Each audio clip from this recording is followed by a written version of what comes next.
Hello, everybody, and welcome back to yet another edition of Paradigm Shift and Educational Comedy. I'm Dave Kelso, and here's Richard Hamilton, aka GeneralTate.deviantart.com. And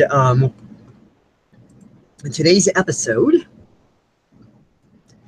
this video is not about debating the topic, but rather a discussion on how to continue to be kind and respectful to flat earthers, even if they are throwing massive shade at you. In my experiences, they tend to have this whole Anikan Skywalker, "You're either with me, or you're a truth-hating moron who is purposely being a troll or is just an idiot" sort of attitude when people ask questions. Much as the so-called elites deem it to be arrogant, patronizing, and condescending when us lowly, useless eaters dare question what they say about reality, so too has pretty much every flat earther I personally have seen react the same way. However, if any of the flat earthers wanted to come on for a conversation about real questions and real science and without all the name calling and the shade throwing and all that, it would be my pleasure to have them on as a guest and hear them out. In the meantime, when faced with adversity, the most sane and rational thing to do is to not throw shade back. This doesn't mean to not share your feelings out of fear that the PC police might drop the hammer. It means let them drop the hammer and don't be the 101st lemming off the cliff. Adversity will be offended by you no matter how calm you are or not. But that doesn't mean it's smart, wise, sane, or rational to react the same way in kind. So turning the other cheek is not about taking it up the butt. It's about being the best person you can be because you understand that you making your life less neurotic and more functional gives you positive benefit. That's not a selfish thing either, because the only thing in life you can control is yourself. So why not be the best self you can be, regardless of who might take it the wrong way? And people will.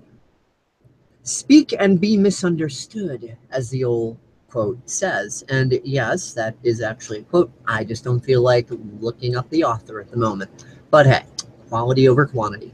Make peace with the fact that the world isn't obligated to like you or be your friend, and that is totally fine. It can be challenging enough to make time for several dozen friends, much less 7 billion of them.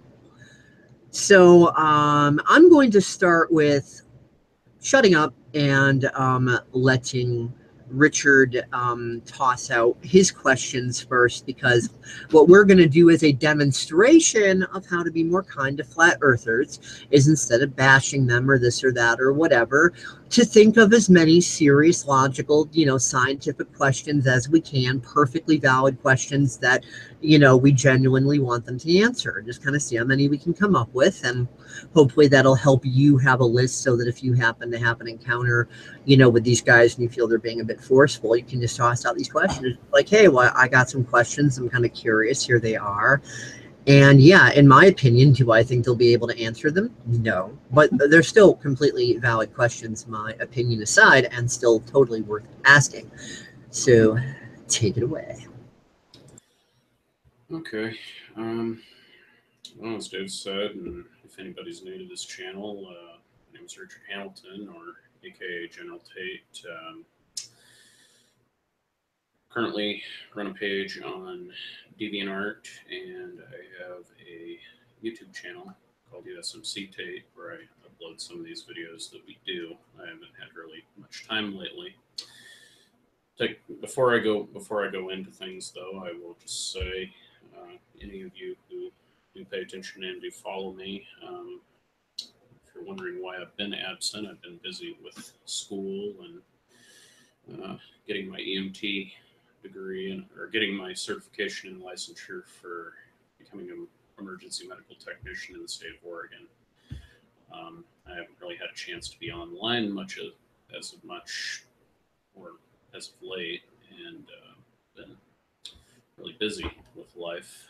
And It's kind of good to be back, actually. It's been a while, but anyway, without further delay, one of the biggest things I've noticed with flat Earth types or anybody who's into these outrageously out of proportion, can't be proven type of theories. Your opinion, TM, and mine as well. Quite. Yeah, in my opinion, one thing that I have noticed about conspiracy theories in general when it comes to regards of astronomy and aerospace and humanity's role in those discoveries or in just existing within the universe, I've found some very colorful theories over the years, and I'm not a full licensed expert on aviation yet, but I have all the knowledge and the know-how to be. I just don't have the actual physical license in my hand that says, "Oh, well, I'm an official expert," but I'm about as close to any expert that isn't licensed that you're ever going to find with probably within the Northern Hemisphere. But anyway, without further continuation, one of the major things that comes to mind with people like this,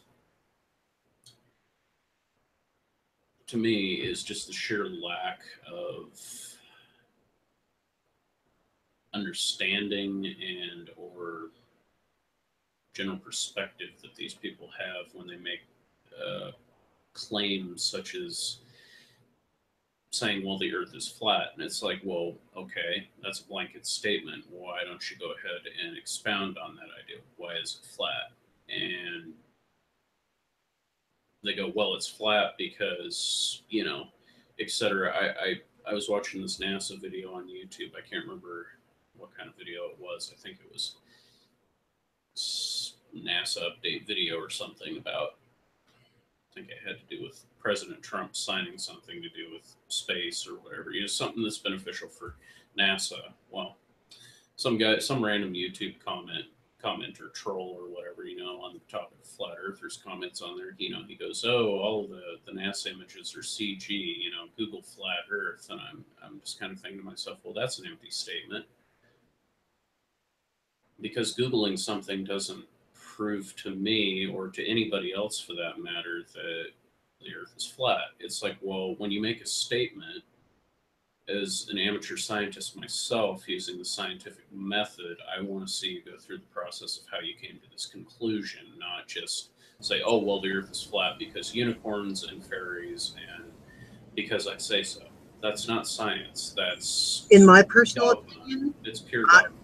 In my personal opinion, I would love to know how they quote unquote CGI faked all that stuff back in the 50s and 60s.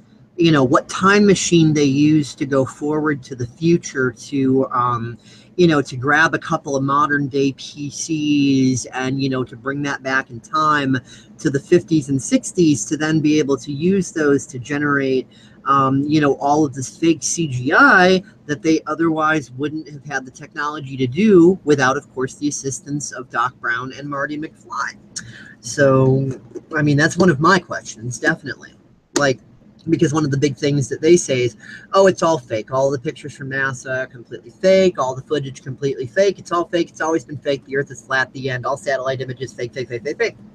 I was like, okay, well, like, I mean, I could understand if like we knew nothing about space until like 10, 15 years ago, and we still had our current level of technology, but just we didn't have the interest of trying to go up there, and this is like all new, right? Totally all new.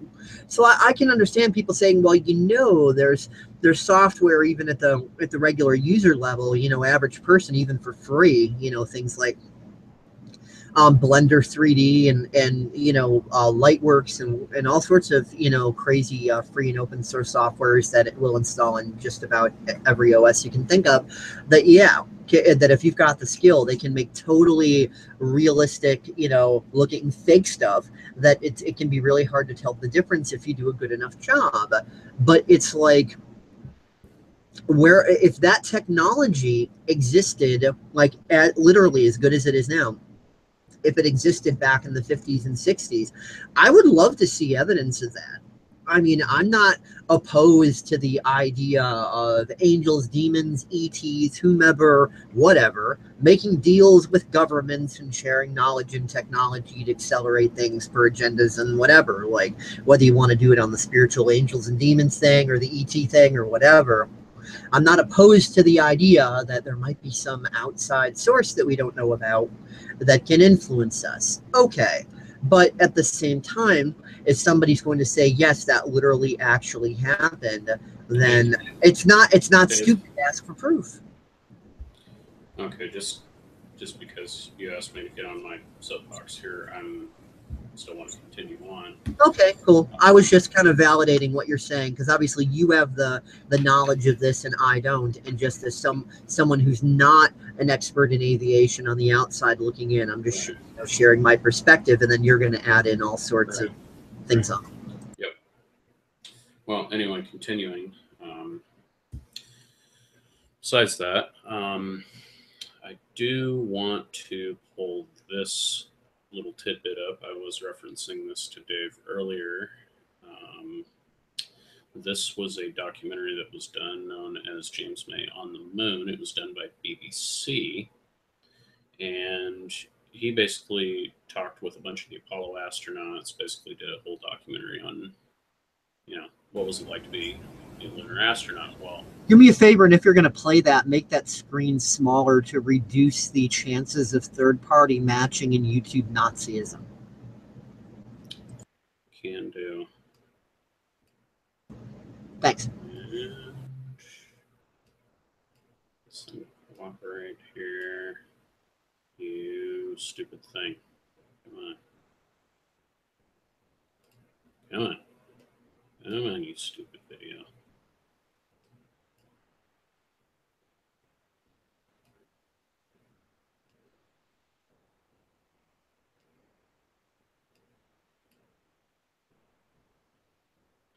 Okay, just make this big enough so that way everybody can see cool. it. Right there, good. I can see that perfectly clear, and it's not huge on the screen, but I can still see it perfectly clear. Okay, there we go. So I did mute the sound as well, so that way there's no soundtrack that can be linked potentially to the YouTube copyright Nazis, because they can go fuck themselves and they're a bunch of worthless sacks of shit. So is Google, because they cut all of the abilities to be able to download YouTube videos on Chrome. That's one thing that Firefox at least has over YouTube over Chrome at the moment for YouTube. Anyway, continuing on, this was a documentary that was done by the BBC. This is fast forwarded to the point in the documentary where James is about to go up in the U-2 spy plane. And if you don't know who James May is, he is well known in the UK for Top Gear, or the former show of Top Gear, where they would test all these various cars and different stuff. And they still do reruns of it on the BBC. But anyway, continuing on here, you can see that they're about to taxi out in a Lockheed U-2 spy plane, which, if anybody doesn't know, the U-2 spy plane is a 1950s reconnaissance aircraft that was built specifically to do high-altitude overflies of the Soviet Union, and was capable of flying in altitudes of excess of 80 to 100,000 feet. So suborbital? Well, no, not suborbital, just super high altitude, upper atmosphere, and could fly in speeds close to 600 miles an hour. Very unstable airplane to fly, hard airplane to fly. Lands on the tricycle undercarriage, which you can just kind of see down in the bottom of the screen there. Bicycle wheels. See, there's about one of the wheels there, and that'll be demonstrated. Should be demonstrated a little later, hopefully.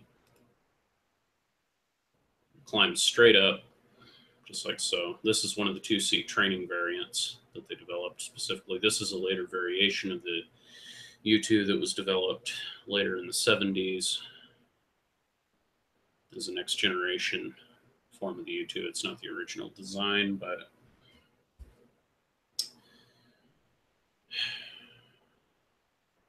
it's one of the later generations of U2 spy planes. Were modified and redesigned by Lockheed Martin. They went back and redid the design from the ground up. The drawing board remanufactured and built new airframes. But anyway, here you can see they're at the altitude of Mount Everest already. Can't really tell that the Earth is curved yet, but you can kind of start to get an idea of the horizon. You can really kind of start to see things. If you're standing outside, you'd be feeling pretty spiffy at that altitude without oxygen. And of course, if you weren't prepared, you'd probably just pass out if you did too much exertion. And then there they are at 50,000 feet. Now that's starting to get pretty high up there. I mean, you know, that's, you might almost call that the edge of space, because if you're outside at that altitude, you'd essentially just cook, you'd boil. And then this is a pretty unique aspect. But that little streak right there, that little contrail, or chemtrail as some people refer it to, that contrail right there is basically from a commercial jetliner that's flying along at about 30,000 feet. And they're basically as high above that airliner as you would be here on the ground, to give you some perspective as to really how high they are at this point. It's only a chemtrail if it gets thicker as it gets lower and doesn't dissipate, whereas contrails dissipate much like, you know, your breath on a winter day. It goes away, it doesn't expand. Well, it depends on what the atmosphere is doing. I'd still like to do more. As my scientific mind is, we've already discussed that topic. I'd still like to do more scientific. And we've also looked at videos from Geo. Yeah, we have. I'm just saying, I've already done my discussion on that one. I would like, when humanity is at that point, I would like to see. I'm just wanting to mention for. I'm just wanting to mention for the audience that because chemtrails is deemed as more like a childish conspiracy nut term, the professional scientists use the term geoengineering, not chemtrails. So if you want to get scientist perspective and not some, you know, tinfoil hat guy in his basement, then do a search for geoengineering.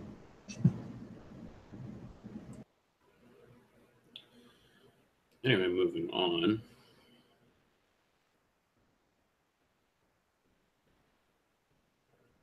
Yeah, and they're there at 60,000 feet. You can see on the altimeter there.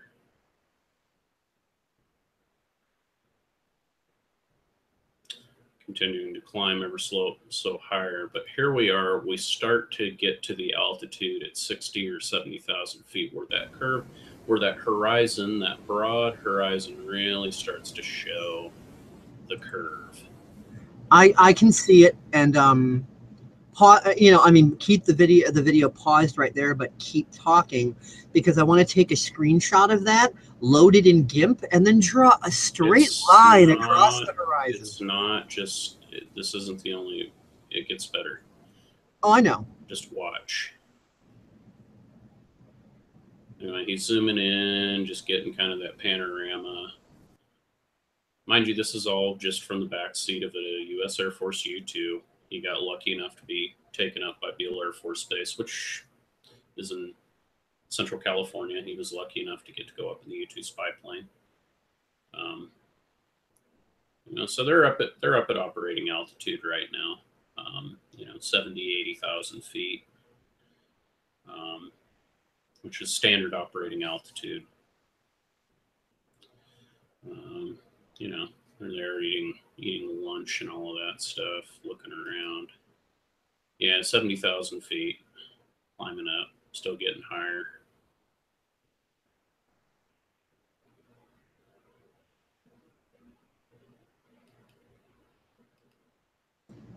And just to remind the rest of the class, what year was this? There it is, right there. There's Whoa! your curve. What year? What year? James May on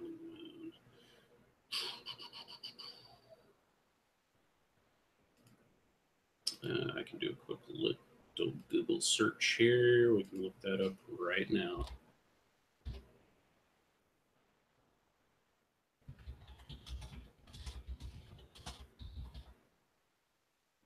It's relatively recent. It was made in 2009.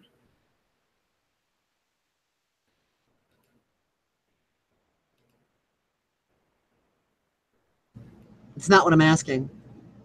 I'm asking when the flight happened, not when the documentary was made. That information I don't have available. They don't really give a timestamp as to when the flight actually occurred. Well, what would you gauge it at, roughly? Oh, time of year, looking at it, I would say over California, when they took off, I would say springtime. It happened around spring. No, I mean, like, was this 1950? Was this 1960? Was this 1970? Was this 1980? When did this flight happen? This flight in the film, this happened just like not even too long before the film was released. So now we're talking only recently, not even 10 years ago. Oh, really? That's cool. That's what I mean. This was a recent flight. This was, yeah, this is, they didn't have, if you'd been paying attention to them, they didn't have camcorders back in 1950, 60, 70. But they did have cameras that they could mount onto things. That they had. Yeah, and they were big and bulky, and they ran on film canisters. This is all digital. But anyway, continuing on, yeah, this is more recent. But here you can see, right here, here's the curvature of the Earth. You can clearly see that curve. I would like to ask a question, and this is mostly a question for the flat earthers. I'm sure the first flat earther response to this would be, "Oh, CGI, fake, all fake. I would like the flat earthers to, look at where you have that paused and you can see the curve of the Earth and all that. If it was fake, there's going to be some sort of artifact that you could zoom in on. There's going to be little tells, if you know what you're looking for, as to whether or not something was fake CGI nonsense or whether or not it really happened. Like, I could take a video with my camcorder and you could analyze it and you could see that actually was a video that I stood there and took, versus, if I was like 100 times better at, making videos than I am, and I'm pretty good as it is, but if I was like 100 times better and could make like epically awesome, near perfect, fake stuff, then there's still going to be little artifacts in the footage, just due to the fact that the way these programs render stuff, there's going to be little bitty graphical artifacts, from the rendering process, because anything humans make isn't perfect. So it's going to have, little flaws and things, little tells. Just like one thing that's kind of cool, like there was this other manuscript that came out, like, that was discovered. I forgot the name of it, but it was supposedly like another book that Hitler wrote or something like that. But it was just hearsay. They had the original papers and everything. It was all hearsay. And the way they proved it is apparently all the different like typewriters and stuff that were used, all the different makes and models of typewriters, the ink was used a certain way, and the way the little pieces were designed, the ones that press the ink into the paper and hit, like there's certain artifacts about that, and the way the letters are shaped, and there's just certain tells about it, to where they can actually take an original typed piece of paper from decades ago and actually match it back to the exact make and model of freaking typewriter that was used. And obviously Hitler would have used, very specific types. So though it doesn't absolutely prove that Hitler 100% typed it, it raises the probability, like, to to sum it up, it's essentially using deductive reasoning, and it's like in any criminal investigation, you can easily defragment and decode something that's a total fraud as compared to the genuine, which is impossible because it actually happened. Yeah, if you know what you're doing. If you know what you're doing. So I would just like to know from the flat earthers where the tells are in this video. I'd like them to zoom in and point out to me, like, okay, that section of the screen there, Dave, you see this and this and this. Well, you notice that only happens when it's running through a particular, CGI rendering process using this and this and this, and then that creates that artifact. And if you look over here, you could see that this was placed in front of this, because if it was actually a real video, then it would look like this, and so on and so forth. I would really love any flat earther that has like advanced computer knowledge and skill within these realms of multimedia to examine that documentary, which apparently can be looked up on and seen on YouTube and stuff, exactly how you got it and downloaded it, to watch that documentary. And please, if you can point out, I downloaded I actually pulled this one off of a torrent. You want to watch it on YouTube, you got to pay for it. Ah, okay. Well, even paying for it, it's only like $2 or $3 or something on the rentals. And if a flat earther really wants to prove their point badly enough, you'll spend the $2 or $3 if need be, or you'll find the torrent, or whatever you go about it to do. But get a copy of the original video, analyze it really closely, and by all means, come back to me and say, here, look, Dave, let me show you exactly why this is fake. Let me show you all the little tells in the video. Let me explain exactly what type of rendering processes create these little tells, and etc. I mean, if one of them were willing to do that, well, fuck yeah, I'd be open to listening. I wouldn't just laugh it off like, yeah, fuck it, whatever. No, I'd be more than happy to be very careful and attentive, paying strict close attention to everything they're pointing out, just to see for myself. Because, for a lot of these flat earthers, in my opinion, for them, it's all about just throwing their weight around and being right. It's almost like, flat earther equals midlife crisis. And if you look at most of the people who buy into those theories, most of them are on the age of 50 anyway, midlife crisis age. That's besides the point. Maybe it's just a little coinkydink there, but I don't know. But anyway, regardless, if anyone just really wants to show me some hard evidence like that, instead people are like, oh, water seeks its own level. It's like, but that's not proof of anything. That would be like me saying, okay, well, the number 5 exists, and marital statuses exist, so the number 5 must have a marital status, and just because you don't see a ring on that little bastard doesn't mean the number 5 doesn't have one. Okay. It's the same kind of logic to me. Continuing back to the scientific point of what I'm going into here, you can see the clear curvature of the Earth, and if you get high enough up in the atmosphere, you can go see it for yourself, assuming if you have the means and the capability to do it, and there are ways to do it.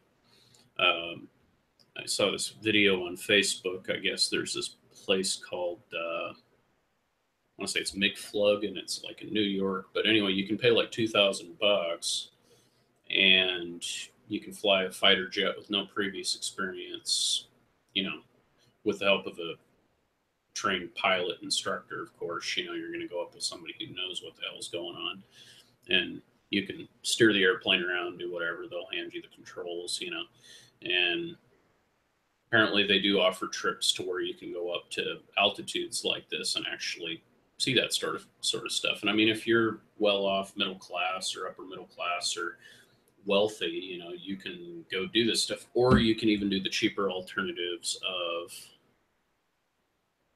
and I'll get back to this here in a minute. And let's go to YouTube here. $2,000 isn't bad, and especially if someone claims $2,000 is the equivalent to a first class international flight, 10 or 13-hour flight, and that's when you're talking like first class, full lap of luxury on one of the fanciest airlines that you can think of, where you basically got a fold down bed, you've got world-class food and everything else. That's essentially what $2,000 gets you. Or a 1 week, or a 1 week vacation to someplace really awesome, or a halfway decent used car. Yeah, exactly. Anyway, continuing. GoPro. Space. Like, seriously, if I was a flat earther watching this, I would want to take that flight. Even if it was for the only reason of, I'm going to bring a portable camcorder up there and I'm going to debunk it. And I'm going to show people that I'm going to go up that high and the earth is still flat. Even if it's for that reason, if I was a flat earther, I would totally want to save up the $2,000 to go do that. Because regardless of the end result, whether the earth is round or flat, it'd be pretty epic to go up in a fucking plane like that. Okay. I mean, let's face it, right? Here we go. Here's one of the many videos you can just Google for or type into YouTube search bar yourself. Here's a GoPro video on launching a rocket to the edge of space, you know, and this... Explain first what a GoPro video is for the uninitiated. Okay, GoPro video camera. It's one of those little portable video cameras that's got a little SD card that you put into it, and you can, I imagine, I don't own one, so I don't know what the specifics on all of the different GoPros are, but the ones that I know of, you can have like an SD card, you can record live streaming footage of stuff that you do. I mean, most people use them for like outdoor activities such as riding motorbikes or snowboarding, surfing, parasailing, jumping out of airplanes, skydiving, wingsuiting, all of that stuff, where you're basically flying along in one of those suits. I can play a few different... recording police when you get stopped. Yeah, recording police. Yeah, various infinite number of uses that a GoPro can be used for. But anyway, this is one of those applicationable uses. They basically put a GoPro camera on a rocket and they launch it to the edge of space. And here we go. Just read the caption here. Date November 6th, 2015. Location Spaceport America, New Mexico. Project SL-10 launch. Mission deploy Maria capsule into space. Okay, so this one's going to launch something into space, test the aerodynamics and stability of the payload on re-entry at speeds of up to Mach 2.5. So this was a actual flight test of some technology that they were doing. I've seen this video before, but here's the GoPro camera, different GoPros mounted on the rocket in various parts. Getting ready. Yeah. Got the little counter in the corner telling you what's going on. Okay, we got liftoff. And this is why you are the perfect one to do these sorts of hangouts with, because you know way the fuck more about aviation than me. Yeah. Okay, so now we're launching. You can already see that the airspeed and the altitude have just gone through the roof. It's already past Mach 3, Mach 4, Mach 5. Looks like it's pushing Mach 5 now. Holding on Mach 4. Mach 3, slowing down again. Mach 2.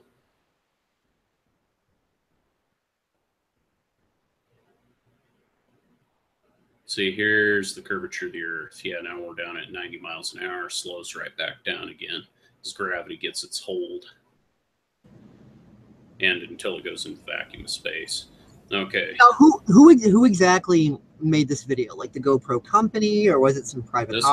This is the GoPro channel itself. This one, I guess, won some competition of theirs. As to who actually made the video, I have no idea, but it's on. And there's the curvature of the Earth. Now I know what flat earthers are going to say, and my response is the same. Well, that was all faked. Well, so every okay, Dave, I'm going to stop you right there because we're just going in a loop. Okay. So this is going into my point, whether it be this video or this video. Let's scroll all the way back, all the way back, all the way back, all the way back.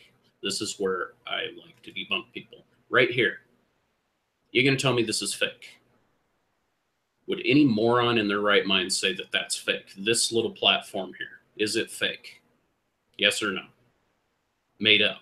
Yes or no? Doesn't look like it to me. I mean, you know, there's no solid evidence. Would there be any reason, going beyond yes or no, is there any logical reason for somebody to fake structure just sitting there Not really. Not that in the middle of nowhere.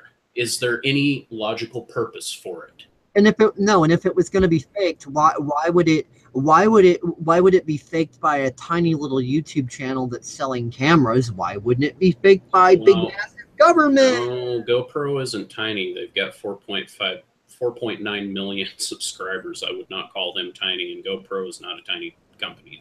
And you know who else has 4.9 million subscribers? What's the name of that? Well, at least that many, probably more. What's the name of that channel? The one where the guy's up there going, "I'm a banana, and all that other like ridiculousness, and like he brings in a killing. PewDiePie. Yeah. That guy makes like millions a year on like just for being a complete Yeah, so like, okay, so a channel's got millions of followers. For me, that's a whole big line of so the fuck what, because but anyway,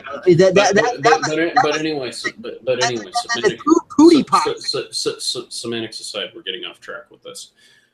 Continuing back, there's no logical reason for anybody, especially private company launching rockets to test payloads, to just fake something. And fast forwarding. Okay, so here it is sitting on the pad. You can tell it's a real launch pad. You can tell that's real cement. You can tell that's a real dirt road. We've all seen a dirt road. We all know what a cement pad looks like because we step on them, whether it be in the front of your house or out at some industrial facility somewhere in a gate. We all know what that shit looks like. There's no way you're going to fake that. And going forward, American flag fluttering in the background as it should. Nice sunny day. Looks like the middle of the summer. Rocket launch pad there. Looks like it's been used. Okay, there it is igniting. Firing again. Okay, right here it's already at Mach 3. It's already punched that hard and gone that fast, which is impressive. And here you can see the dirt road here in the background. You can see where the facility is, the little pad there. You can see that all perfectly in the background. That doesn't go anywhere when you're kind of looking at it frame by frame. I also am not seeing any rendering glitches as you no, because there's absolutely none.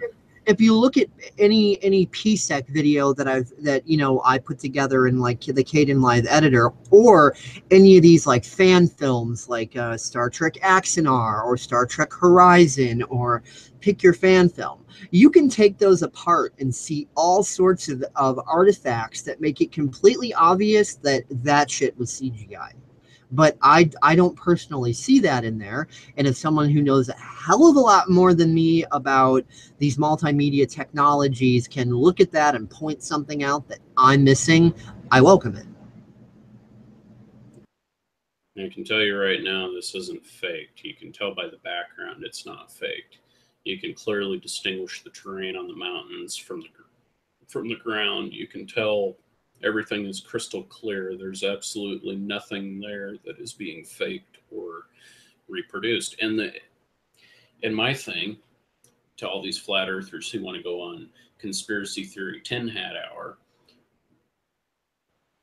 absolutely, what's the purpose of a company like this who's just doing stuff for fun to make some money and to, benefit mankind? What purpose are they making by continuing the conspiracy of claiming that the earth is round?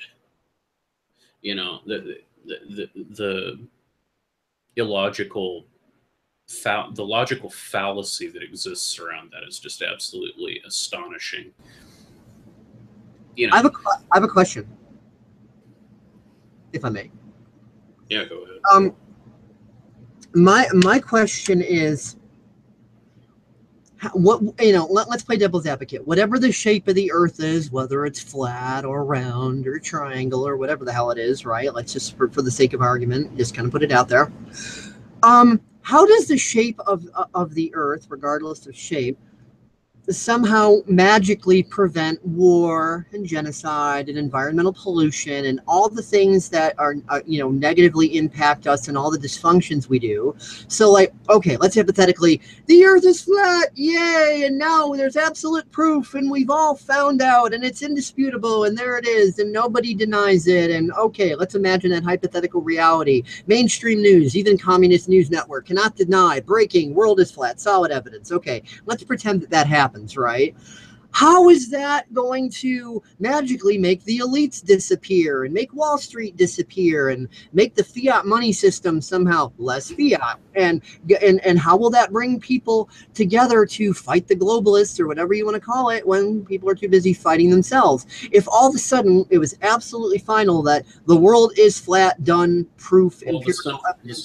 the simple answer to that question is it does nothing. It absolutely does Yeah. nothing. It's just like the people who sit there and claim that the moon landings never happened. It's a globalist psyop designed to waste your time.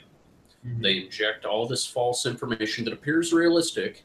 They get people going on a tangent, and people buy into the information. They get hooked into it, like a fish gets hooked onto a piece of bait, and they go on this insistent path into a false reality of delusions of grandeur, thinking they're onto some grandiose conspiracy that, you know, these men that are on Medicare or, this flat planet, you know, somehow exists, even though everything in all the scientific literature, everything that's been done through ancient times, all the way up to the modern confirmations of our own technological capability have proven otherwise. These people still want to hang on to that little glint of falsehood that somehow their little delusional fantasy of, oh, the earth is flat, or oh no, we didn't actually do that, that was a government psyop or whatever. They hang on to this false little delusion thinking that somehow solving that or trying to prove that right is somehow going to make all the other problems go away that are far more dramatic and far more problematic for the human species, that much less problematic. Well, it's not. It's designed to keep you distracted and keep you preoccupied. What do you think the elites are going to want you to focus on more? Whether or not the Earth is round or flat, or whether or not they're committing these multi-billion-dollar genocidal wars for the profits of a few and killing millions in the process, and there's some grandiose conspiracy to wipe out humanity. Which one do you think they're going to want you to focus on more? Or makes more profit than anything. Like seriously. Exactly. War, agriculture, medicine, and the prison industrial complex, the health industrial complex, the military industrial complex, and the agricultural industrial complex. All of those things come together and they create this multi-quadrillion dollar conglomerate, clusterfuck, yeah, that screws the planet over in more ways than one. But we won't focus on that. We want to focus on whether or not the earth is flat or the earth is round, when you can clearly see by, some private individuals who are not backed by any government affiliation whatsoever because they're doing things out of their own wallet. I mean, look at the size of that rocket. That was obviously built by private hands without any government interference whatsoever. It's tiny. It's tiny. Apollo. It's tiny. It's not Apollo. It's not space transportation system grade. It's a private rocket built by a private venture, testing private technology on private funds. So now we've got now we've got to go from it's a government conspiracy to now all of a sudden the government has all of its tentacles in all of these other companies, and somehow by unicorn magical fairies just knows randomly at every time when some amateur company or amateur individual decides to send something up there to be part of this grandiose conspiracy to create this round globe when we all know it's flat. I mean, see, you start going down on this pipeline where you start accusing normal people who are just out in their backyard having fun, like, hey, I want to tether this weather balloon, yeah, I'm just about to do that. It's just going to go into that. You start telling people, you start accusing people who are just going into their backyards with their weather balloons, that they take these same type of cameras and attach them to, and make this really cool thing, send it up. Well, here. Talk about a hot topic. We keep getting more and more viewers on this stream. Yeah. Seriously. Weather balloon, GoPro. Yeah, but for those of you just tuning in, seeing as I'm seeing the viewership climb, for those of you just tuning in, we're talking about the flat Earth topic, not in such a way as to so much prove or disprove anything, but just to talk about the science and kind of direct questions to the flat Earth community, showing them some evidence and just being like, okay, well, if it's fake, if it's CGI, if it's that, then, you know, where's the artifacts? Can you please show me? Can you please prove it? You know, I'm open-minded. Okay. Here we go. Sorry, I had to just catch people up because not everybody started when we started, so. Gotcha. Okay, so here we go. Here's just a little amateur production, you know, done by some amateur guy in his backyard. You can see a house, you can see trees, you can see a shed, you can see, you know, just random stuff, just random normal people doing their thing. Time 11 a.m., you know, they're, okay, we're going to have some fun. Let's do something cool, you know. No big deal, right? Okay, here goes the weather balloon. The roof here's the houses, here's the roofs, here's the fields, the trees, you know. You know, it's spinning, it's going up through the clouds, continuing to climb. We're going into the cloud layer now. Can't really see anything on the ground now. Things are continuing to climb. Okay, we're poking through the clouds. We're above the clouds now. How much does this cost? How much does this cost? Oh, weather balloon. You could probably get a good weather balloon, I imagine, for...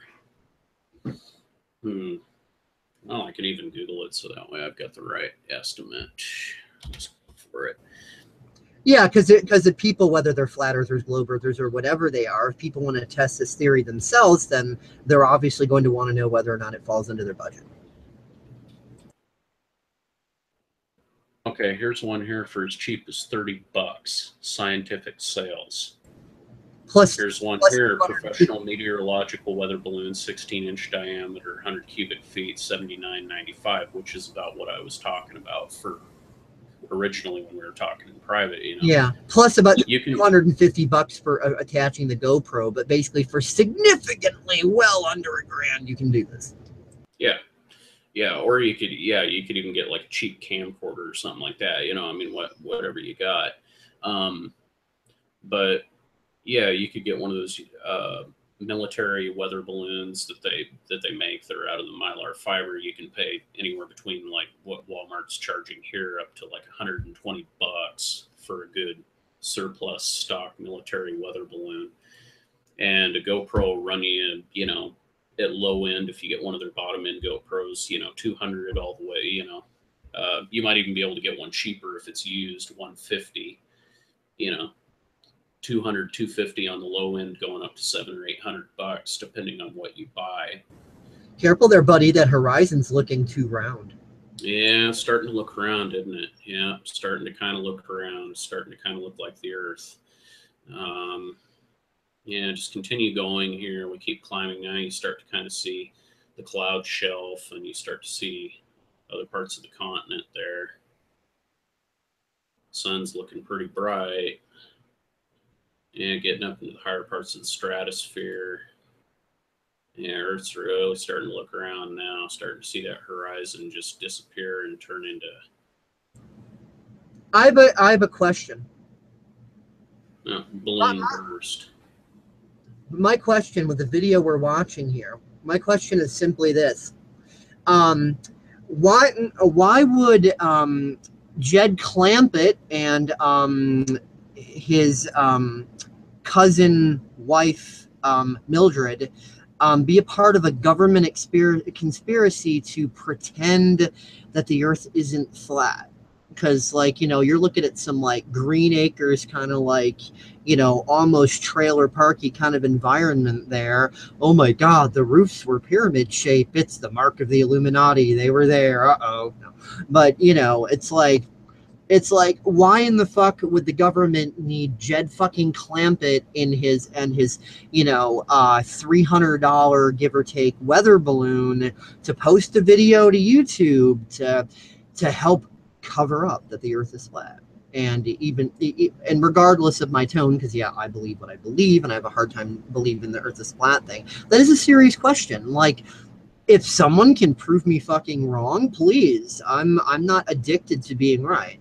If somebody can prove me wrong on something, by all means, evidence, show me, walk me through, take me for the ride. You know what I mean? But Dave, for that to happen, they would have to prove every single one of these videos to be a complete hoax and a complete fake, which is impossible to do because it's not a hoax and it's not a fake. These are actual videos that actual people took using actual equipment that you can go down to Walmart or Best Buy and get for really cheap, for relatively cheap, even cheaper than.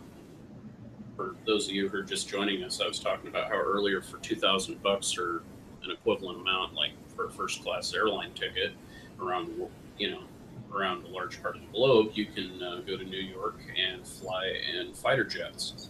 Yeah, big float. You can actually go up with an instructor, go clear up to the edge of space and see the Earth for yourself. You can literally look down and go, yeah, I see a curve there.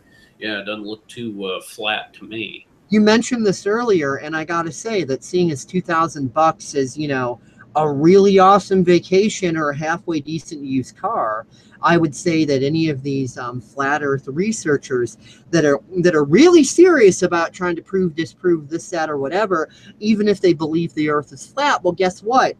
What more perfect of a way to prove it than to spend the $2,000, go up with a camcorder, and go, aha, see, look, we're all the way up here and it's flat. So yeah, I don't think that that's actually what would happen. But from the perspective of a flat Earth researcher, wouldn't it be worth the $2,000 investment? Just saying.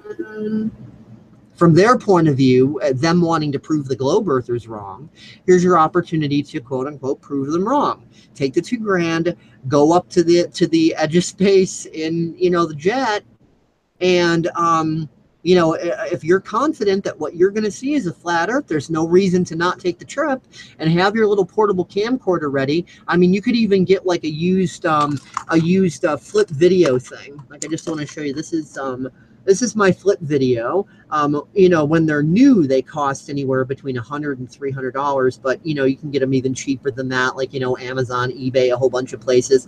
So, you take up some little pocket-sized thing like this with you when you go up into that plane and, aha, it's flat. I can record it and put it on YouTube. Yay. I mean, again, I don't believe that that's going to be the end result, but speaking from the perspective of a flat Earth researcher who believes, oh, yeah, it's definitely got to be flat, then this is the perfect opportunity to prove it. It's totally worth the $2,000. And that's a used car, people. Just saying. But quite. Let me scroll down. Yeah, here's the video right here on Facebook.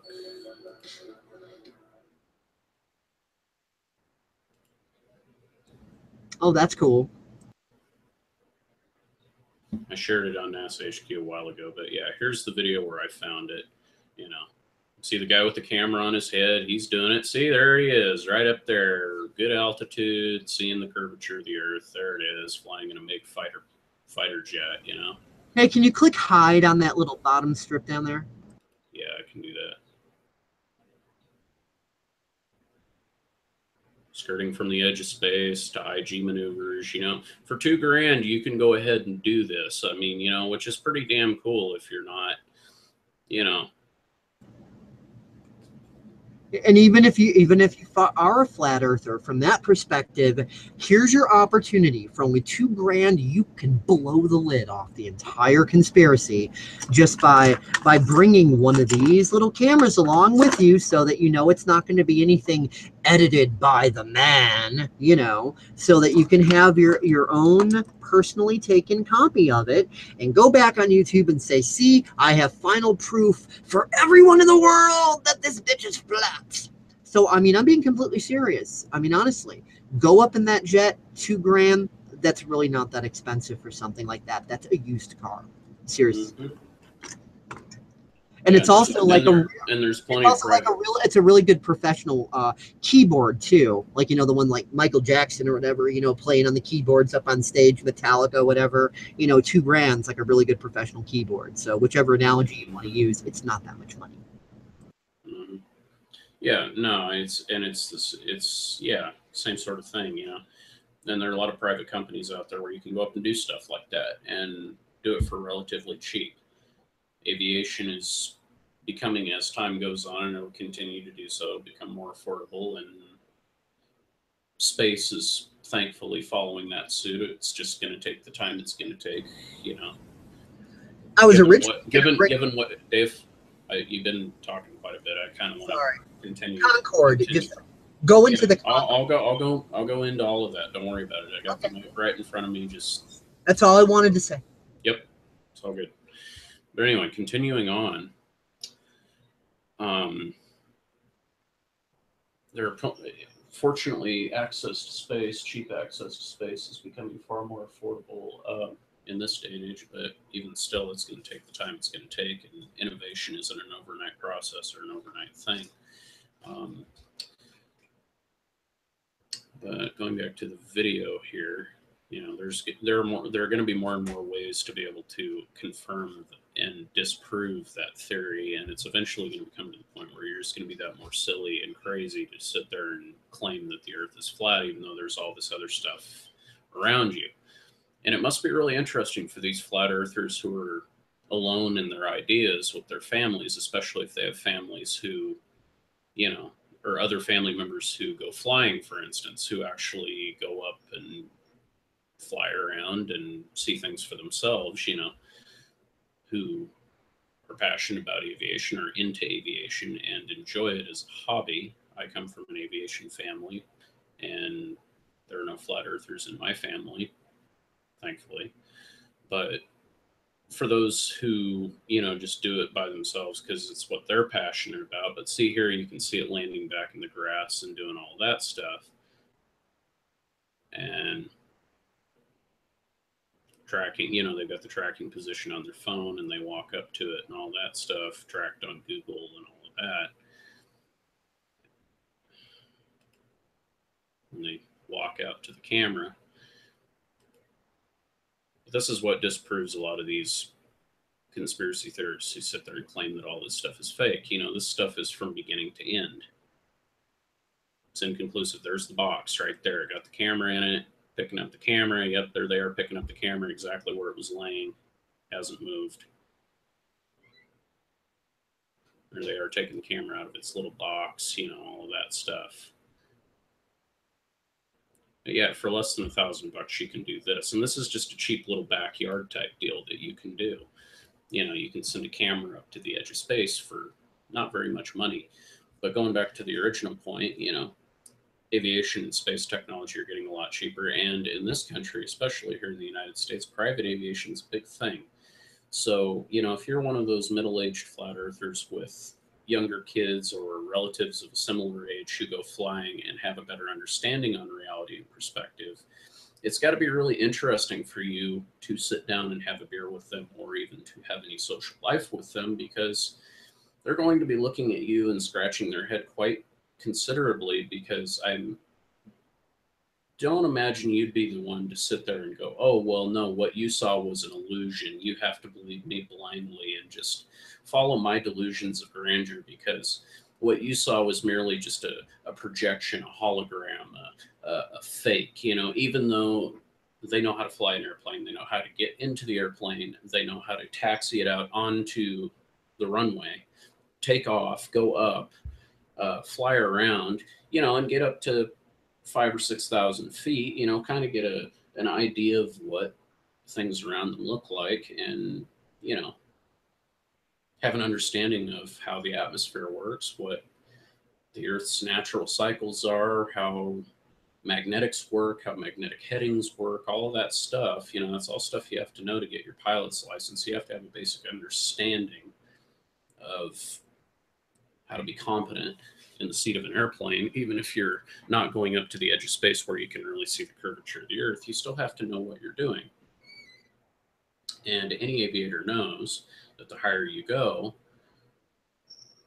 the closer and closer you are to beginning to see the Earth's curvature, because, you know, the Earth is an object that's only so big. And when you start to zoom out, you start to begin to see the object on its full scale. And the reason the Earth appears flat from our perspective is because the Earth is so freaking massive that it appears flat just based on that premise alone. I mean, heck, you can even go out to the Pacific Ocean and you can look offshore and you can see the horizon itself. You can see the ocean horizon. I mean, yeah, you're only looking about 5 miles out from shore, but you can see that round. It's not a perfectly flat line. I mean, it's got a little bit of a kind of a super, super, super, super long curvature to it. I have a question. Yes. When I load up a circle in GIMP, which is an equivalent to Photoshop, but free, go to gimp.org if you want it. It's real cool. But if I load up a circle in GIMP and I zoom in on the edges as far in as I could zoom, my question is, why does this perfectly round circle seem to be made up of really big flat square pixels when you zoom into that level? It's like, that's my question. Because, like what you're saying, we're on the pixel level of the Earth, in my humble opinion. I personally have never been to the stratosphere, but as far as I can tell, we're on the pixel level of the Earth. And though I've never been to the stratosphere, I have been in GIMP. And I have zoomed all the way in on a circle. And lo and behold, what did I find? Perfectly flat square pixels. Just saying. And if you zoom even deeper, you can zoom into those square pixels and find even smaller circles, and then even smaller circles after that, and smaller circles after that. Science has actually proven that the sphere is one of the most natural shapes that nature can possibly form. So why would there be this giant contradiction, as it were? You look out into the cosmos, everything is round. Stars, planets, asteroids are their own jumbly form of round, but anything and everything in the universe has a round shape to it if it's a solid mass. So why would we be the cosmic exception? Why would we be the only planet in the known universe that is this flat disk that has terrain underneath it and this weird kind of inverted cone, that happens to have the entire universe going around it? And what does it say? Science is the universe, some sort of circles and squares. Well, I mean, either way you look at it, but I'm talking about going down to the smallest molecular level. We're talking like super small molecular level. Yeah, that we've never actually seen, because even science will admit that the theory of the atom is still a theory. We've never actually. It's still a theory. Yes, I'm aware, but I mean everything's superposition of energy. So exactly. But even on the smallest levels of what we can see, going to the smallest thing that we can see, everything starts to look, more liquid form, and you start to see the composition of nature is spherical. I mean, it just is. I mean, there's the clusterfuck of all the different shapes, but everything in nature comes from the basis of a spherical form. Can you do me a favor? Do a YouTube list lookup of like whatever keywords that you feel is best to use for it. Do a lookup and count and see how many different, entries there are for regular, private individuals that have done weather balloons or rockets or taken that little jet plane up like you were talking or whatever. And, like show all the tons of results for each thing. And as people are watching it, my question is, how did the elites put every single one of those on their payroll to hide the flatness of the Earth? Like, how did they get, like, everybody from Farmer Joe and his barn all the way on up? How did they get to absolutely everybody and get them to post all these videos and stuff? Like what mechanism do they have that literally they can just make as many people as they want to from Joe Hick Farmer all the way on up the scale, just be like, oh yeah, we're going to pay you millions of dollars to help us with this conspiracy. We're already spending too much money on fucking war. Where is the money to pay all these people off to be a part of this conspiracy? So as you're proving that all these different entries from individual people exist, that's the question to ponder. How did they get like all these tons of people in on it? That's my question. Mm-hmm. Well, besides nature being spherical, I can say from experience that I have, because when I flew to Florida, there was a storm, there was a set of thunderstorms that we went through, and the pilot actually had to take the plane up to, I want to say, 43 or 44,000 feet. So I've been up there. Did you see the curvature of the Earth? It was in the middle of the night, so no, I did not. Oh, damn, because, I was so hoping you did. Because I was going to start poking fun and going, I've got a government-paid shill working with me on PSEC. Well, you technically like pretend to freak out. Because I've been at that altitude by default, so that makes me a shill whether I want to be or not. Because how dare I say that I've been up there, because I can't have been up there, because that's impossible. There's this one flight in the southern hemisphere. I forgot the name of it, but there's this one flight that flat earthers claim can't possibly exist in a flat earth. And anybody who takes video or pictures or whatever makes any claim of having been on that flight is automatically accused of being an agent of the Illuminati in on the conspiracy, which is also why Max Egan takes so much flack, because he was able to show that, he was on such a flight and they were just like, oh, it's all CGI, you're fake, you're doing it in a studio. And Max is just like, wow, really? Yeah. Well, yeah, and it's just like I stated earlier, they put so much effort into their belief system that they just completely shut out reality in the process, which is sad. Yeah, as I said earlier, whether it be these backyard guys or, anybody for that matter who's experienced flight or aviation of any kind, I mean, does that make every person that holds a pilot's license in this country automatically some sort of government paid agent because they've been up there, they've seen the Earth? Can you give me an approximation of just how many pilots approximately exist on this planet? I know no one can know the exact figure, but I know you could probably come closer than anybody else that I know. I'll just go for the U.S.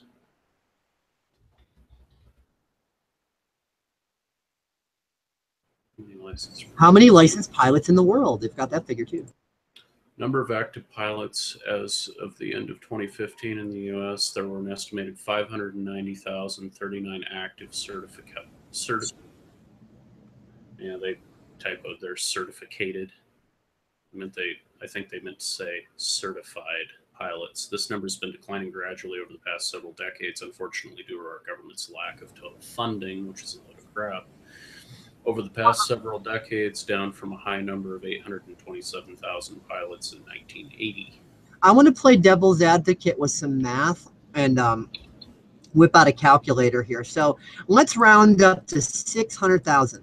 So, okay, let's say all 600,000 pilots are in on the conspiracy to hide the flat earth. Let's say they're all being paid off.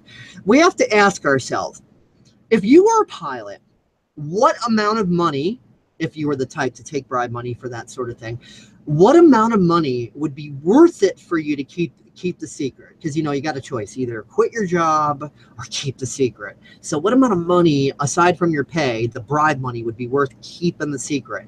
Well, let's figure nobody in that position in their right mind would do it for any less than 10 mil. I mean, if you're going to go for something like that, let's go for gusto. Now hold on. I just want to play devil's advocate real quick, because I got 600,000. So times 10,000,000 equals a massively large amount of money that the government doesn't have because they're too busy spending it on fucking war. So how exactly are all these pilots getting paid off? My logical guess would be that they're not.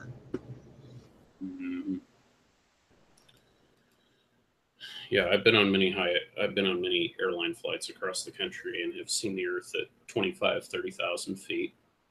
And then there's that one time we went up to 40,000 feet and we were doing about 600 miles an hour, which is close to Mach 1, would have been cool to have gone higher and during the daytime. Doesn't look like we have as good as statistics on the world.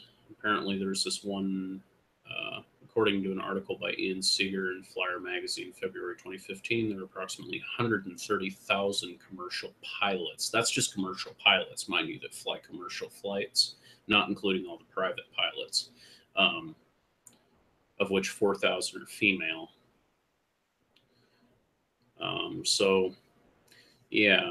So you're The going to whole tell point me is just that it's impossible to pay off that many people. So you're going to tell me that, you know, anywhere between 600,000 and I would say that we still have this number around the world. I'd say there's probably close to 1 million pilots, or even a little over 1 million pilots. If you calculate the entire planet into perspective, maybe 1.5 million.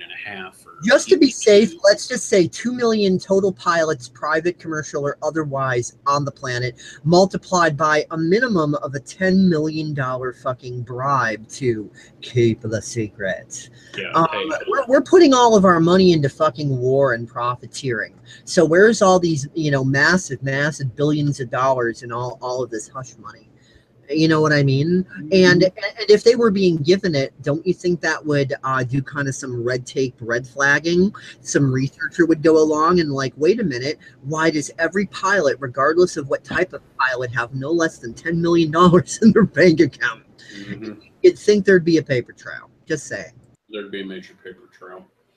And not only that, the aviation community is such a tight community that it's like, you know, this whole theory is equivalent to like the one time that Alex Jones went off on his tangent that we lost 10,000 US astronauts. It's like, I'm sorry, but the astronauts especially are more linked into our community than just about anybody. Everybody knows who they are. And if they just randomly disappeared, like, hey, you know what happened to him? You know what happened to him? You know, he just randomly disappears, no answer, no nothing. Fuck you, we're not telling you. The red flags would start to pop up all over the place because it'd just be like, okay, well, where did all these people go? They were 1 minute they were here doing their thing and, you know, being inspirations, and the next minute they're disappeared like, you know, something out of, I don't know, comparable to like the X-Files or something. You know, it just wouldn't add up. So, but yeah, I mean, you can just go down. It gets asinine real quick. But anyway, I'm going to go. We hear about all the. I just want to say real quick. We hear about all the scientists getting murdered and stuff for discovering stuff. So if astronauts and pilots and all these types of people were getting murdered, don't you think we'd hear about it somewhere, even if only from independent media? Oh yeah, you kidding me? Yeah, no, you'd be hearing about it all the time.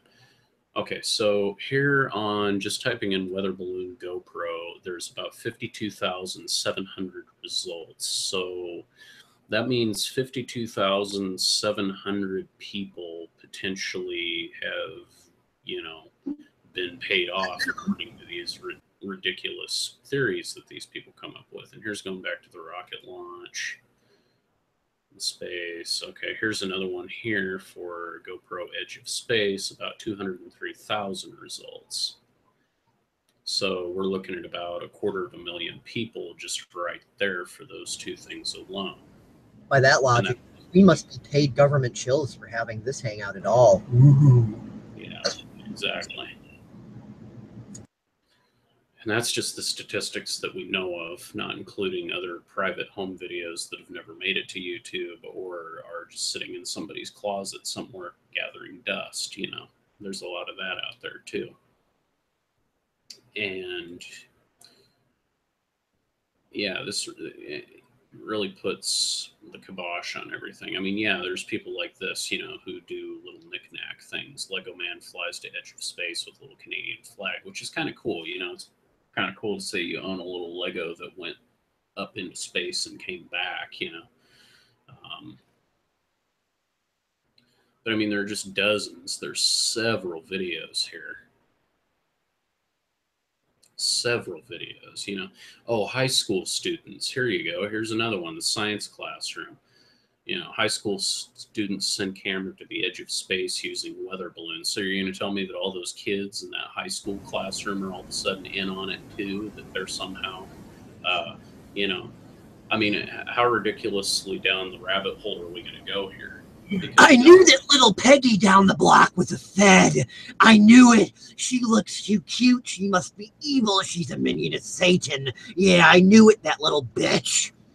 Well, yeah, exactly. And I mean, it just gets to the point where you start pointing fingers at all your average Americans, and before you know it, then you start to read things like Sun Tzu's Art of War and talking about how to divide and conquer the people and using psychological tactics to do so, and you begin to realize, maybe am I being played? Don't forget Machiavelli. That's another must-read. Mm-hmm. Machiavelli, all of that stuff. I mean, and eventually you start to realize, oh, I'm one of the tools being used by the system to divide and they conquer, pitting people against each other. The road to hell is paved with good intentions. You think you're doing the righteous might fight, and you just realize that you're being a fool and you're acting like a fool.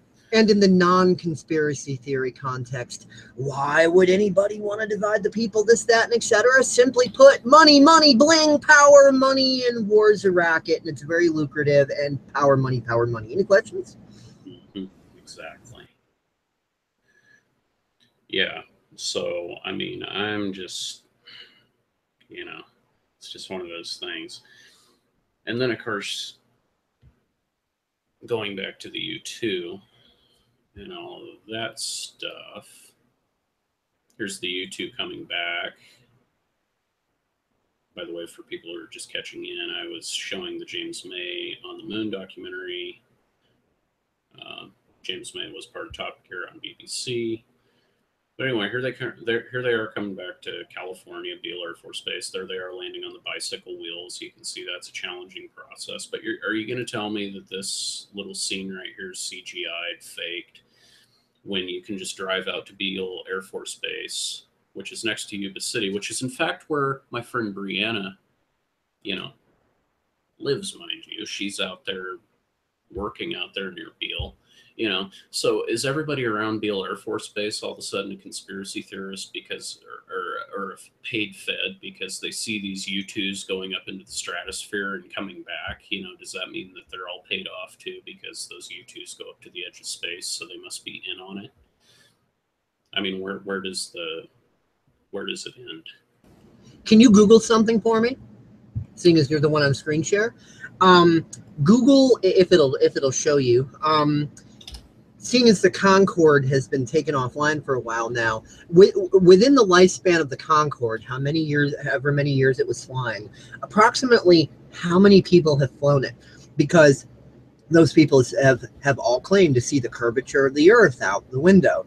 So if you can find out how many people who have flown it, that's how many more people the government would have to be paying a minimum of $10 million in hush money.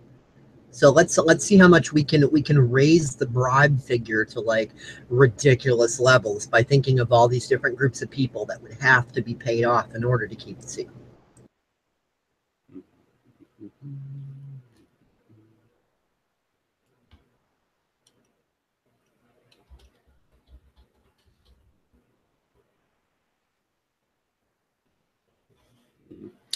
I bet that figure isn't even readily available, but I can tell you.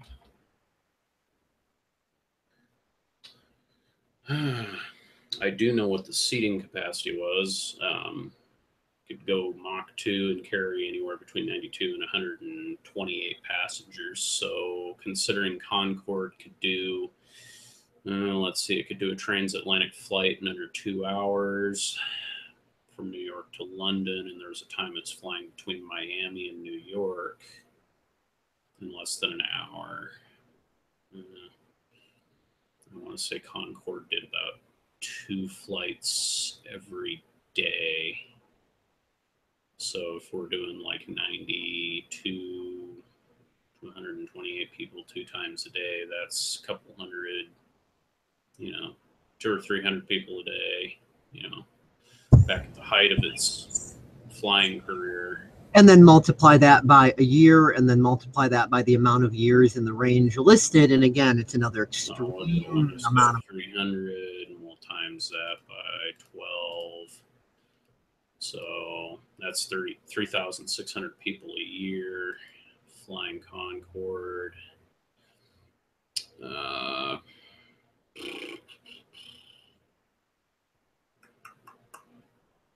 Concorde started flying in about 1969, was retired in 2003. 14 years? No, it was longer than that. First flew in 1969. I want to say it started carrying passengers in 19...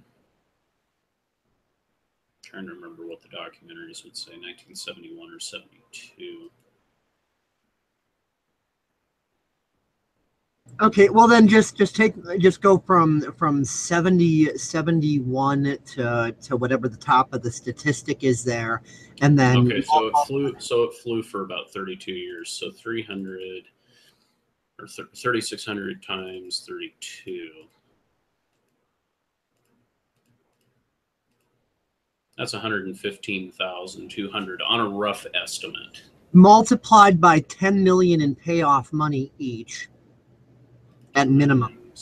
10,000. Okay, so multiplied by 10 million. That's 10 million. At minimum. So let's see. $1,152,000,000,000. So we're looking at massive amounts in the fucking trillions. So that means we're putting ourselves into entire national debt. Oh, and also that's not including British Airways pilots. That's not including British Airways stewardesses, who all live in the UK, mind you. So that means you would have to pay off. Oh, also you'd have to pay off the Queen of England too, because after all, she can't be really that trustworthy. I mean, it goes all the way through. I mean. And what about Johnny 5-year-old that flew, that doesn't understand enough to even be bribed? Who's going to go around going, I saw the curvature of the earth with mommy and daddy. You can't shut that up. Mm-hmm. The earth's not flat, silly head. It's round. I saw it. Yeah, exactly. So it's looking like, in order to hush everybody up that would need to be hushed up to keep the secret, you're probably looking at a higher dollar figure than the total accumulation of all the national debts of all the countries in the world. You're probably looking at a figure that even our current fiat system, as insidious as it is, like, the math would break and the entire economy of the planet would implode, which wouldn't necessarily be a bad thing, because then governments would have to make their own money instead of fiat money, and yay, debt would be gone and equity would resume. But either way, that amount of payoffs would have already imploded the global economy and put it to zero. So it's like, it's really ridiculous when you start looking at these figures, how many people would need how much hush money, in order to keep the secret. It's completely astronomical. And my question is, how did they do it? Because if they really paid everybody off. And then, of course, what about all the different technical people, the people that view the monitoring screens for the camera, this and that, whether you're talking about people, who worked in NASA or for airlines or private companies or whatever, all the regular employees that were looking at those view screens through those cameras and seeing all this stuff, like, that's tens of thousands of employees at minimum that would also all need to be paid hush money to keep the big secret. I mean, I'm just saying, I'd love to know how the elites would even pull that one off, because mathematically, even the fiat, Ponzi money system that we have right now would break under that kind of math. It wouldn't be able to sustain that sort of math, and the entire global economy would tank in 2 seconds. Exactly. Yeah, no, it's, the whole theory is illogical. It doesn't serve any any purpose whatsoever except as a governmental distraction tool to keep people asleep. It's got no basis or place in any form of reality. Um, it's just the whole flat Earth theory is just designed to keep people distracted from more realistic, relevant topics that have evidence, that have scientific basis backing, understanding experts in the field who can verify things that are going on, and we can see the detrimental effects in our environment and nature. You know, And like I but said earlier, for those more recently tuning in, even if hypothetically devil's advocate, let's say the earth was flat, breaking news, communist news network, absolute proof, Fox lies, da da da, the earth is flat, end of story, everybody's unanimous on it. Um, how's that going to stop all the damage that Wall Street is doing, and all the genocide and all the pollution and all the division and all the this and all the that? It's okay, yeah, everybody knows the world's flat now, so now everybody's going to be singing Kumbaya around the campfire, and all the elites are going to be like, well, we were wrong for being so greedy. Let's kiss and make up.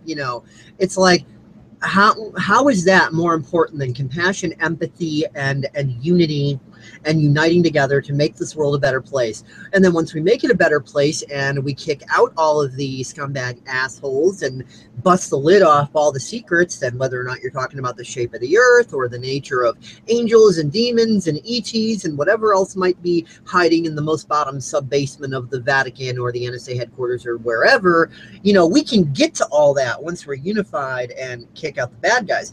But before you do that, then how is whatever the shape of the earth is, they're not going to magically do away with all this scumbaggery? Is unicorns for no reason and magical force fields and Wall Street bankers are just going to be beamed into the sun by Scotty and his magic transporter? I mean, like how? Because flat earthers have literally told me that the shape of the earth is literally the singular most important thing right now for humanity. Like, really? More important than compassion, empathy, and unity, and kicking out the bad guys who have been polluting this earth and fucking us over and genocide and this and that? It's more important than that? They've had the audacity to tell me, yes, it is. But when I ask how, why, they can't answer.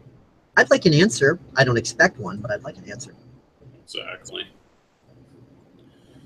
Yeah, it's just, um, and another thing that I could also bring up that could go into. Um, so in 2011, for some of those who don't know me or haven't really had a chance to know me, if you've never seen me before, like I said, my name's Richard Hamilton. I go by General Tate on a website called DeviantArt. I upload aviation photos. I have a Daily Motion. I upload a lot of aviation videos there. I also have a YouTube channel where I upload, when I get the opportunity, these PSEC hangouts that we do.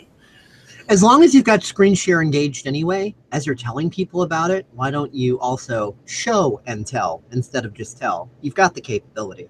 That's true. I do. Anyway, yeah, let me go to my profile here. Let it load here. Yeah, here's my profile. But anyway, um, upload aviation photos, firearms related stuff. I go political every now and again. I upload blogs of various articles that I find interesting. I haven't done that in a while.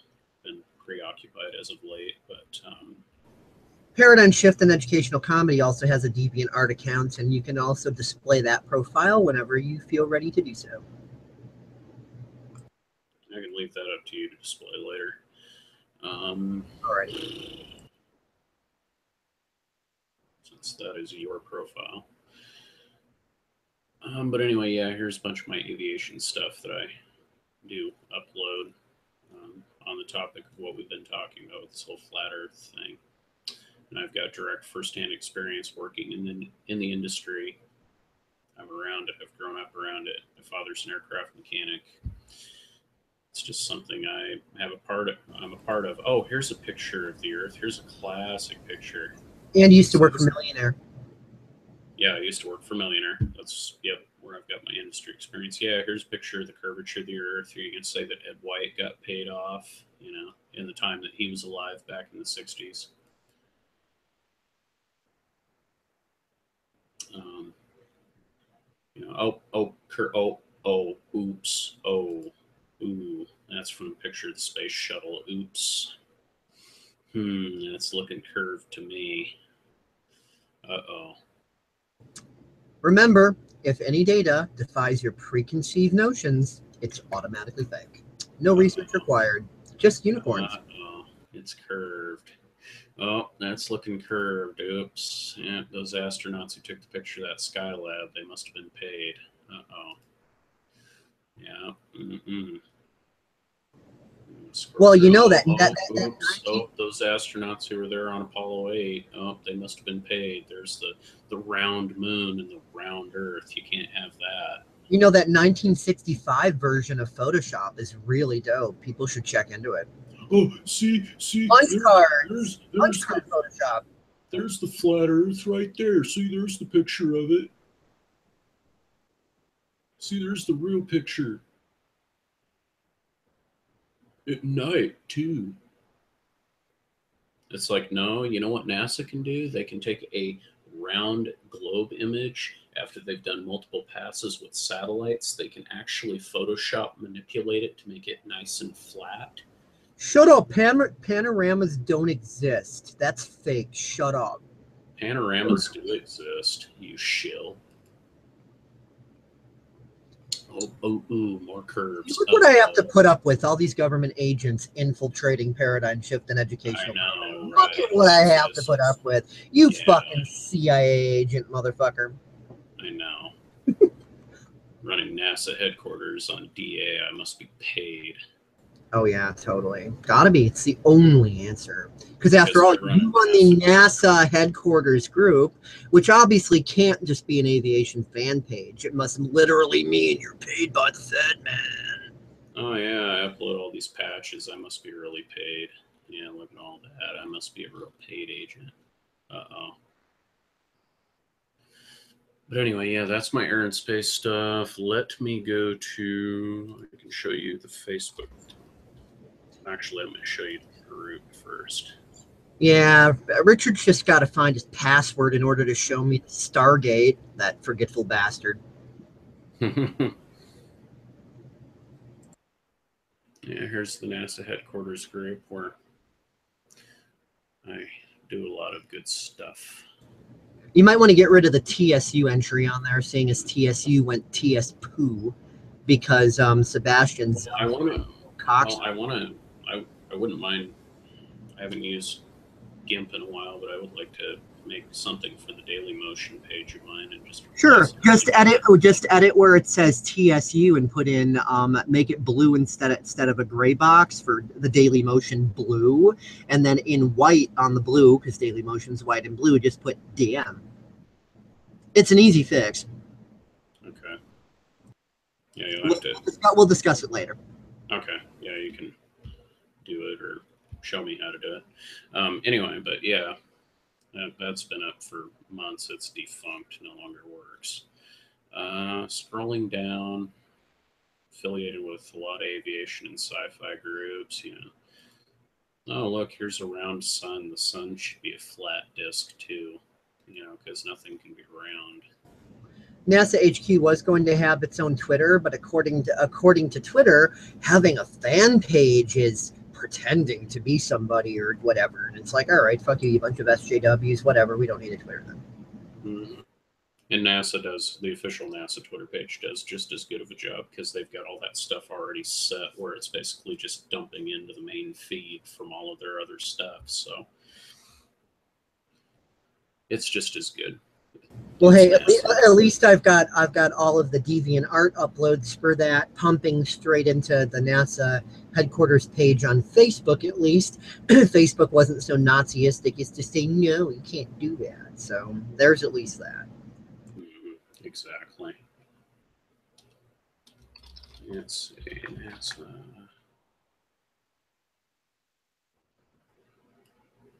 Go to the Facebook page here.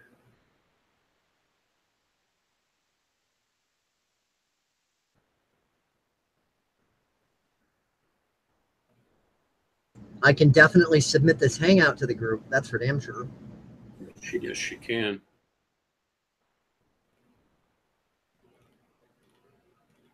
Well, this will be a hangout I'll even make for journal entry on the NASA headquarters page just because it's covering all of these relevant topics. It's just that relevant.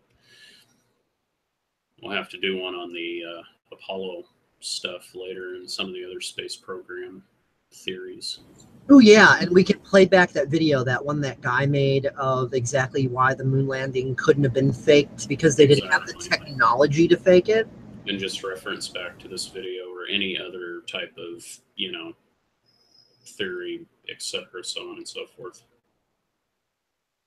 Because he says a lot of the same sort of stuff, but, you know, now I acknowledge NASA being a government organization, you know, is not perfect and is not a saint or infallible from being shady or being co-opted or controlled by shady people or messed up people, or, you know, it's part of the military industrial complex. It's got its shady history. It's had Nazi scientists doing stuff for the program, you know. But let's remember, boys and girls, just because NASA was originally started by Nazis doesn't mean anything, because if Hitler said the sky is blue, it doesn't make it less true just because he said it. Use a little discernment, people. Exactly. It doesn't make NASA an automatically evil organization or a bad, terrible, horrible thing because, you know, it happened to be started or partially started by people like Wernher von Braun, who, given their nasty and treasonistic history with humanity, still had dreams and still did amazing feats of engineering such as the Saturn V program and made up for a lot of that. The nasty thing about Wernher von Braun is that he wasn't really into the Nazi ideology so much as he didn't care who paid for his funding. He just wanted to create something to go up into space. He didn't care who paid for it or how many millions of people, the people that he was paying for it, got murdered in the process. He just didn't give a shit. So that was the nastiness about von Braun. He was a real fucking class act. Exactly. But anyway, this is the Facebook page for NASA HQ on Facebook. Next, we just go hit this little watch video button. Save changes. Oh, wait a minute. Hold on. Got to right click. Test button. And boingo, boingo, bingo. Here's my aviation and space category on my personal profile, which I will soon fix to have an official NASA HQ sort of thing. But yeah, I do upload a lot of Great Plains documentaries, Discovery Wings, of that, things of that nature, NBC Sports, National Championship Air Races documentaries. By the way, the cool thing about Daily Motion over YouTube, other than the fact that they're not a bunch of Nazistic dicks that take videos down based on political bias and all that shit, is that they have a function called repost. So if, you know, let's say you have a channel and other people have videos posted and you want that video, instead of trying to figure out how to download it, re-upload and all that, you hit the repost button and it automatically shoots it straight over to your thingy. So when Richard starts up the NASA headquarters profile for, you know, Daily Motion, he can easily just hit repost, repost, repost on all the stuff on this profile, and bam, just easy injection. Mm-hmm. Operation. Oh, and look at that naughty picture I have for the background here. What is that? Oh, oops. Blasphemer! Oops, yeah, I can't. I can't do that. That's bad. Oh, you have 830 views on there. That means 830 people that were obviously totally paid off by the government because unicorns. Right. Yeah, but anyway, moving on. Just giving you a little bit of background into what I do and what I'm passionate about. I was in Florida in 2011, and I can even show you a photo here to prove that I was in Florida in 2011 for all you naysayers out there who claim that I was not in Florida in 2011 because unicorns, even though you know less than nothing about me. disagree with me, and now you have hard on if you're watching this video and you're just steaming to prove me wrong. Let me find that. What was the phrase William Black used? Boiling in your own fettered sauces, or whatever the term was. Something stupid like that. Oh, we might get DMCA'd by William Black now because we mentioned his name. That's illegal. That's illegal according to Mr. Black. We can't mention names now. We might get banned by Legal Shield. Crimson Falk. Oops. Oh, let me see here. Here we go. Please hold. The next available Florida picture will be with you momentarily. Yep, here it is. This was taken by my dad. You can see the timestamp right there, 7/9/2011.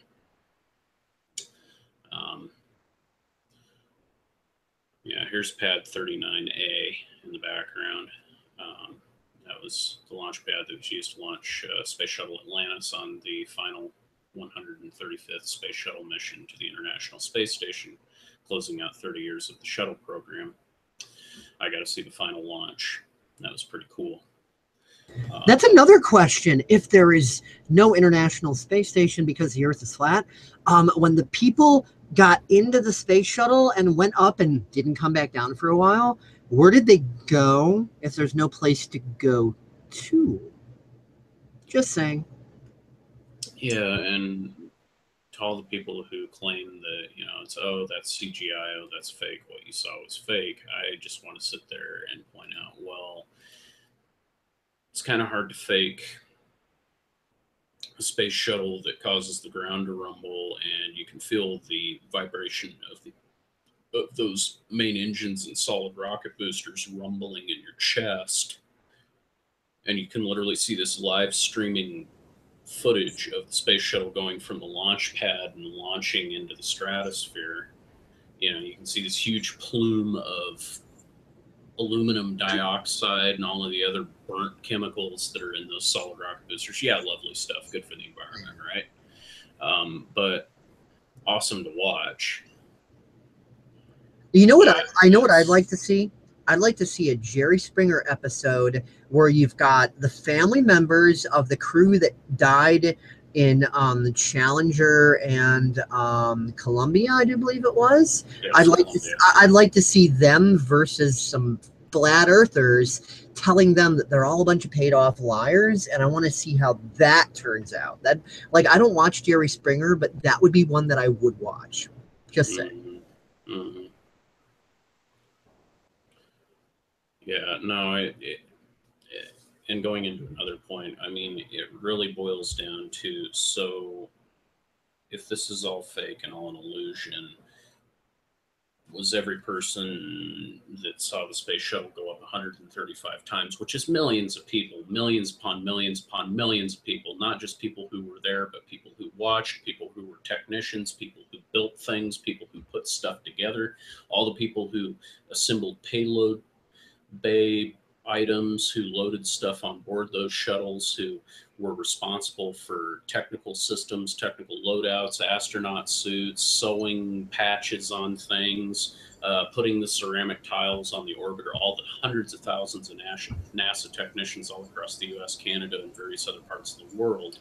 Multiplied by a minimum of $10 million payoff equals more money than there's ever been in any system fiat or not. Exactly. Plus everybody else that's ever watched, which has been hundreds of millions of people around the globe who've watched the space shuttle, the Saturn V, or various Russian rockets. How about the Russians, huh?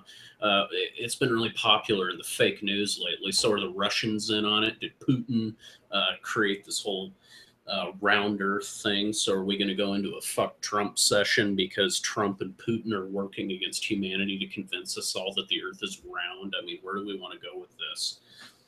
I mean, CNN going to start claiming that the Earth is flat because Trump said it's round. But what if Trump and Putin like having little orgies with Melinda and that's their thing? I mean, who are we to judge? Yeah. Duh. I tell people that Earth is Earth is round. And then I left Sovietly. Yeah, so all of those Russian cosmonauts, all the Russian pilots, all of those guys who get trained for that stuff on the other side of the curtain, are they lying too? Those Soyuz rockets that carry our astronauts up to the space station, do those just randomly disappear and reappear, 6 months later for no reason? Not to mention, I do believe the Chinese also have a space program, albeit not as advanced as America or Russia ever had. But they've done some shit and they've been up there. So I guess there have been people who've claimed the Chinese faked that one too. The taikonauts, yeah, they call them taikonauts in China, and yeah, they did their first space launch, I think, in like 2009 or something, and an astronaut went up and did a spacewalk, and then I think their second mission they went up for like a week or two up to a space station or whatever that they built, and or one of those single space stations that was up in orbit that they docked up to and did a few experiments and then left. And I think that thing is supposed to burn up here in the next few years or something like that, or already burned up. They only gave it like an orbital trajectory to stay in orbit for at least a year before it would finally re-enter and burn. We still got a bunch of people on the live stream, so I guess we're not boring the shit out of anybody, so I guess that's a good thing. Yeah, I tend to have good luck with aviation. Aviation's a topic that tends to interest people and get people talking because it's a neat subject. It's a neat subject matter. And it's something I enjoy talking about. So moving beyond all this, are there any questions or things you have notated down that would be good for people to to ask flat earthers, very, very civil, logical science questions? Because again, I don't advocate anybody getting up in a flat earther's face just because the flat earther got up in theirs and said, oh, well, you're an arrogant, convoluted, blah, blah, blah, because blah, blah, blah. It's like, that's no reason to get shitty back. I'd rather just ask science questions personally. So any more really good science question points? Well, I think I've covered pretty much everything, astronomy and everything else. I mean, you just ask them, like, why is the Earth the only exception? You can look into the cosmos and see everything else that's a planetary body is a sphere. Why are we the only ones that are not? And and also from an aviator standpoint, going back into aviation. Okay, so if the Earth is flat, why is it that the magnetic field is scientifically proven to be more in a spherical shape? You can put a magnet on the table. You can put little metal shavings, and if the magnet's strong enough, it'll show you the current that goes around the magnet, and it doesn't form this weird convoluted kind of thing. It creates magnetic currents from pole to pole. The Earth is a giant super magnet in a way, and whenever you pull a compass out, it's going to point to magnetic north. And if the Earth was flat, how would you be able to circumnavigate the globe? How would you be able to go from north to south? How about all those satellites that go overhead, the polar solar satellites that go around every 90 minutes? Are those fake? I have a question. If the Earth isn't what we think it is, and the sun isn't what we think it is, and the moon isn't what we think it is, and the stars and all that aren't what we think it is, then what are they? What physics governs it? How does it work? Like, literally, how does a flat Earth sustain itself in the middle of space?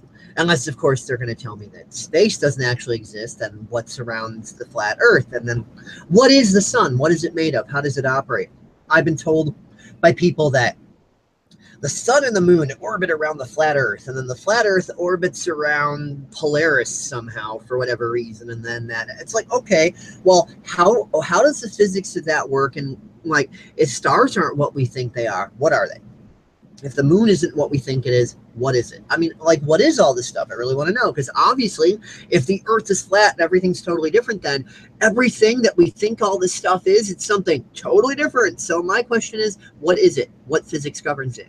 And no flat earther has ever been able to answer that for me. Instead, they get very annoyed with me, and they tell me, oh, no wonder other flat earthers find it really aggravating to talk with you. It's like, yeah, I'm just an aggravating critical thinker that just won't blindly believe them because I'm a massive dick like that. Just saying. Exactly. Yeah, it's one of those things, you know. It's just I mean, I'm not even trying to be sassy or anything. Like, seriously, these are real questions. I honestly want to know. yeah. Okay, he's being an arrogant sass fuck again. He's not being serious. He doesn't want to know the truth. No, I'm literally, these are serious questions, whether you think so or not. It's like, you know, set me straight, but do it in such a way that you're giving me physics. You know, oh, water seeks its own level. No, that doesn't prove anything to me. What are the stars? What is the moon? What then is the Earth if it's flat? What are the physics that govern it? Why does the freaking Earth orbit fucking Polaris and the sun go? Like, you know, what physics governs this? Like, I honestly would love to know, but I can never get answers on this. Would love to know what they have to tell me on it, but the more they're like, oh, shut up, you don't want to know the truth, da da da da da, and they just dismiss me. You know what that makes me think? Makes me think that they don't know, and they don't want to admit that they don't know, because I don't view not knowing as a bad thing. I view it as the beginning of knowledge, but a lot of them just, I guess, view it as, uh-oh, it's a sign of weakness if I don't know. So I'm just going to ignore that, gaslight the shit out of Dave, and, you know, make it all like it's on him. It's like, whatever, it doesn't offend me. I mean, I'm not offended that people do that. I used to upset me very badly, you know, until I got off my own high horse. But yeah, I mean, doesn't bother me at all. They got the right to think what they want to think of me. You know, as a matter of fact, like, you know, one person, you know, again, recently was expressing, you know, a bit of concern about how, oh, I just seem to be some sort of provocative troll that's not really interested in blah blah blah. And it's like, well, why would I really be concerned about what people think who don't resonate with me, who only want to fight with people? And like, it's like, why is it a bad thing that I'm not concerned? Like, they you know, when they find out that I'm not really all that concerned about it, they tend to think it's a bad thing. And it's like, well, wait a minute. You know, it's hard enough to, you know, to have time for like a couple of dozen friends. Like, I don't need 7 billion people to be my pal. I don't got time for that. Nobody's got time for that.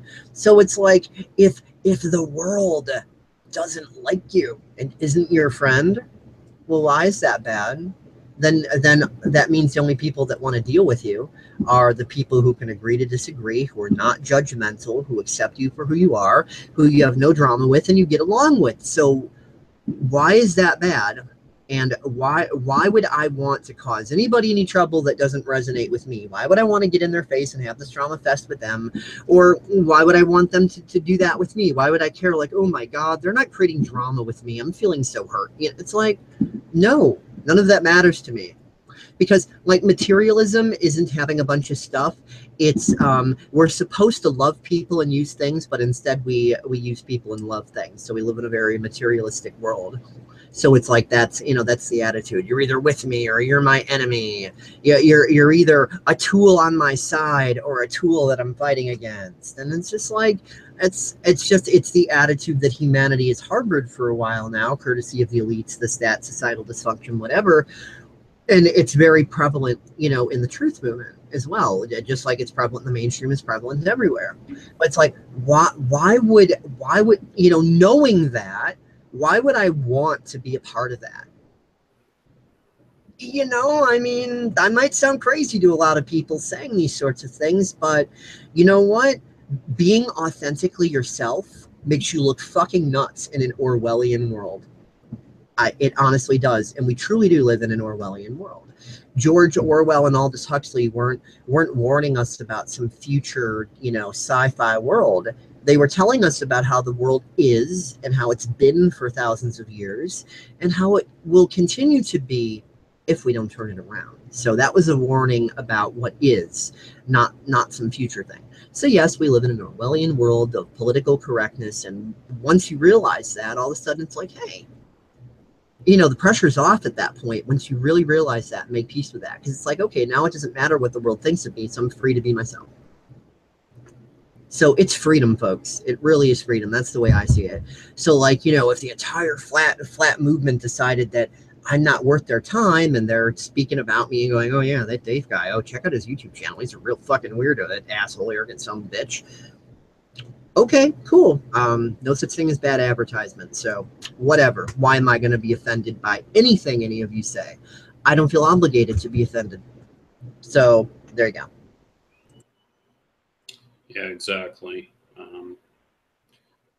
Just is what it is. I mean, as far as I'm concerned, I would like to see the scientific processes that these people go through to come up with their conclusions, and thus far, these people have never ever been able to present anything, you know, that's scientifically conclusive or has any form of basis in reality. It's just logical fallacy after logical fallacy followed by straw man arguments. It's a round table circle jerk type topic. It's like, well, there's all this evidence that points to the contrary, and all you can do is just point out a few little things that have absolutely nothing to do with, you know, proving your point, just more or less just stalling it into a, I mean, you want to believe what you want to believe, that more power to you. It's a free country here in the U.S., and in many countries around the globe, you at least have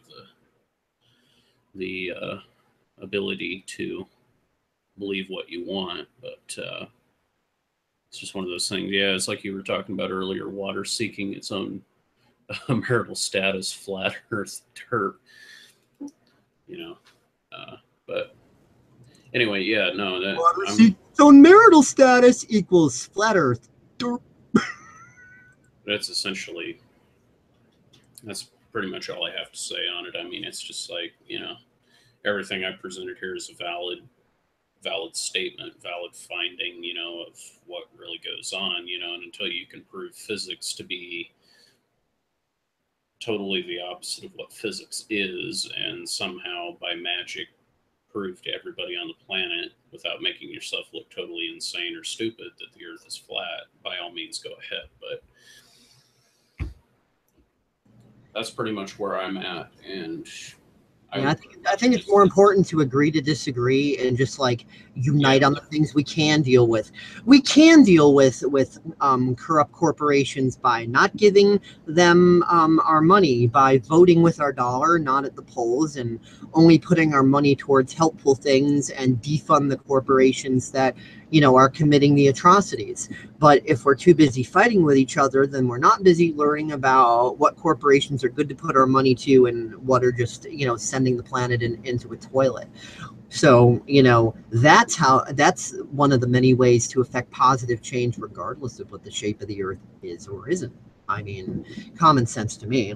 And one thing I'll also note, I know that these type of people that have their minds pre-made up, I'm not saying all flat earthers have their minds pre-made up, just all the ones I've encountered.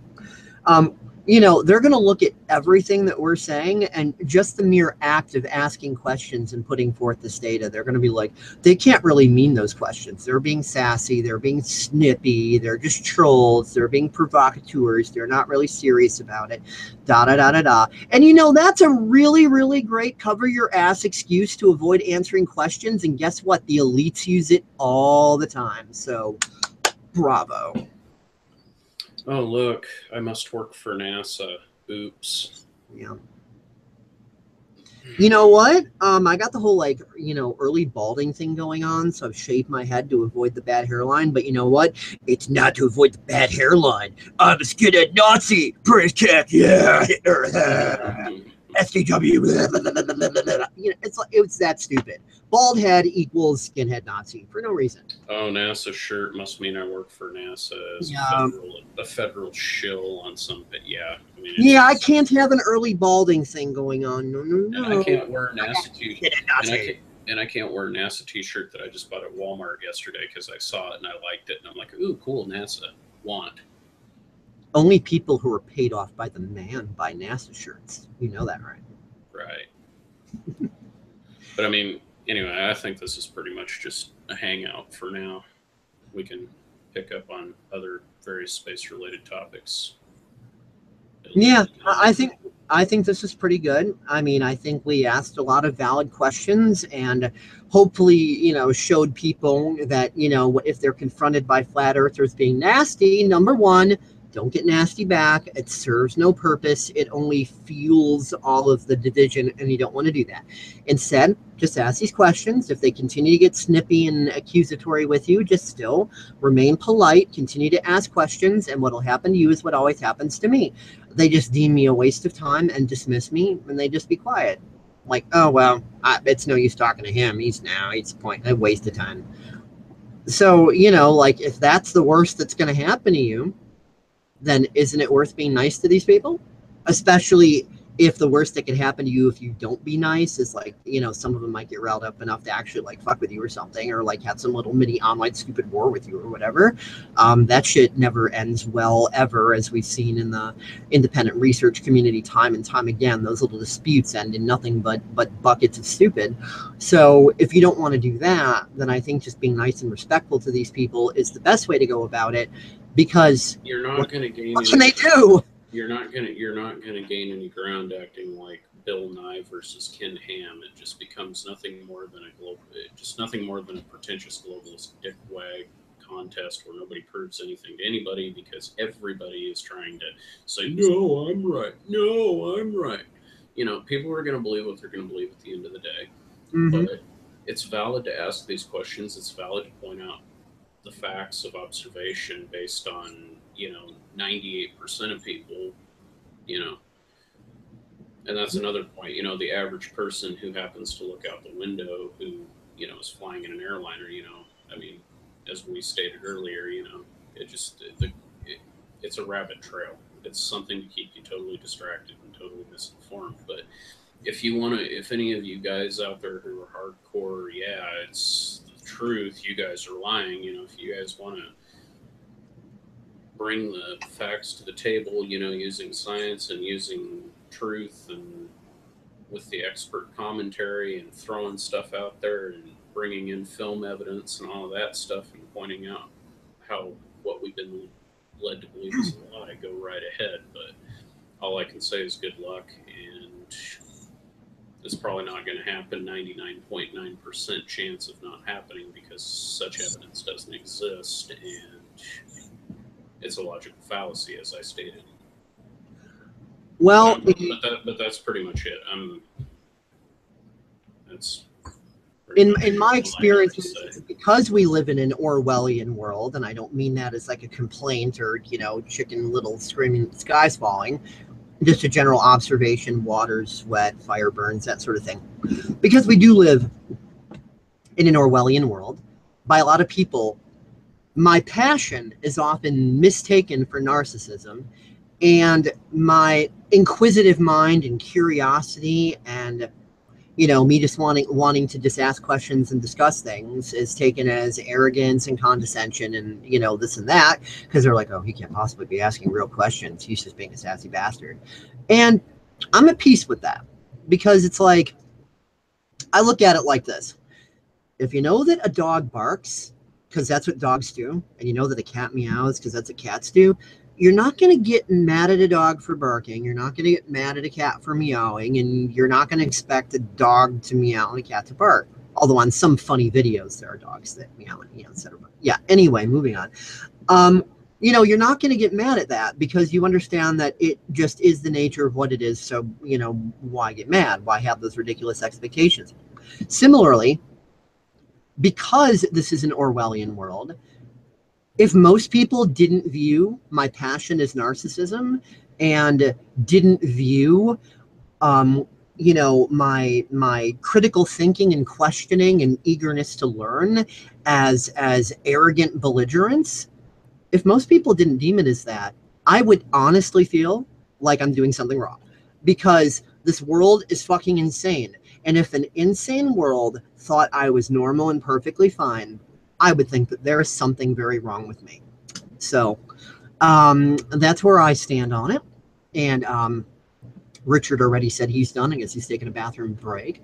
So yeah, you know, if any flat earthers happen to watch this whole thing and are able to actually tolerate it and stomach their way all the way through it, and, you know, they feel that they can, you know, analyze these videos that we've been going through and point out, you know, artifacts in the video footage to prove things were edited, or any actual real science, if any of you flat earthers out there are not expecting me to blindly believe shit, if you're not expecting me to do that, and you're willing to have a civil scientific conversation and actually clue me in as per, you know, my questions that I'm asking, instead of being like, then I'll be more than happy to have you on here with us. You know, we're not going to make fun of you or be rude or anything. We're just going to have a civil discussion and talk about this stuff. So, like, you know, leave a note in the YouTube comments or something. You know what I mean? Or, you know, hit me up on DeviantArt or Facebook or whatever. But, you know, in some way, you know, check in with me and be like, yeah, I'm a flat earther, but I don't have that attitude towards people. I think that's a shady attitude, and I don't give that attitude towards people. And I'd be more than happy to go over all these scientific questions that you went over in the hangout. Like, I'd be surprised if anybody ever came to me with that, but I'd be like, cool, awesome. Let's have a really rock on, awesome, you know, civil conversation about this. So I'm not holding my breath about any flat earthers accepting my invitation. But if any happen to watch this and come to me with an acceptance of this invitation, it will be totally my pleasure to have you on. All due, you know, respect and love to you. It's not going to be a setup where, like, you come on and then, like, me and Richard just roast your ass or something. It's, you know, it's not a trap. You know, we'd be more than happy to just, you know, go with you to talk about it. This is a Megyn Kelly free zone. We're not going to say one thing over the phone and then go right ahead to the interview and do the exact opposite. Yeah, and Alex, this is for you, Megyn Kelly. This is for you. This is for you, mainstream. This is for you. And for the independent research media, this is for you.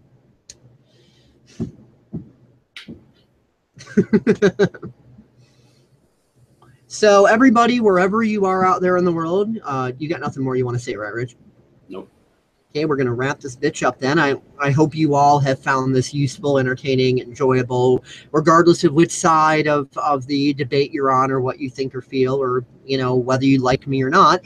I still hope that, you know, you had a nice, you know, fun time, entertaining time watching this. And anybody watching, if you've had run-ins with flat earthers before and they keep being rude to you and whatever, like I said, just kill them with kindness. It's, you know, what was that quote? Never argue with fools, otherwise they'll bring you down to their level and then beat you with experience. Yep. So, you know, don't get uber pissy, triggery at somebody just because they're getting that way with you. If you maintain respect, it's not bending yourself over to take their dick in your ass. It's allowing yourself to deconstipate your brain so that you can think more efficiently and clearly and logically, because you're not getting all heated and anger drunk. And you're going to be able to remain calm and just be like, okay, well, that was interesting, but here's a science question. And here's another science question. And here's another science question.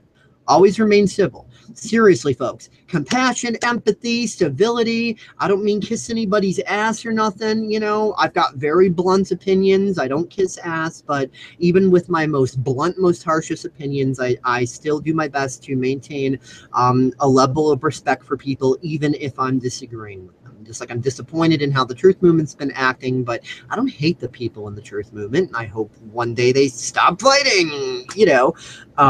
So yeah, that's my view on it. Be at peace with what you cannot change for now, and then you'll be able to focus on what you can change. And then as you focus on that, what you can change starts becoming more and more and more, because practice makes perfect and you get better at it. And the more of us do that, we win, the elites lose. So yeah, unity, and not the New World Order kind, but, you know, compassion and empathy, agreeing to disagree, being a mature adult instead of a toddler. Yeah, it's awesome. So peace out. Catch you all later. See ya.